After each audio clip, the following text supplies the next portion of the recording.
So no matter what, you still have to say the zikr. And if you want to make progress, you have to continue the zikr that Shaykh gives to you. Doesn't matter you do it heedlessly or not, but do it by number. This many number is given, give that. Just like a doctor is giving you prescriptions and take this many medicine every day. You should take that, you should continue with that.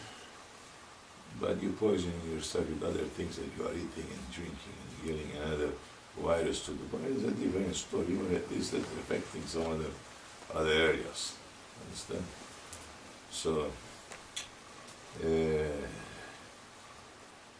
but Shaykh Mawlana said in the Sohbet, didn't you hear? As the hadith, sitting 1 hour making rabata. What did you say in English? Meditation. Meditation. I don't like that. Yeah, it's a translation. Huh?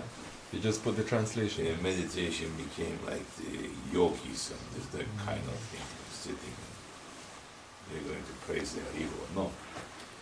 Meditation means there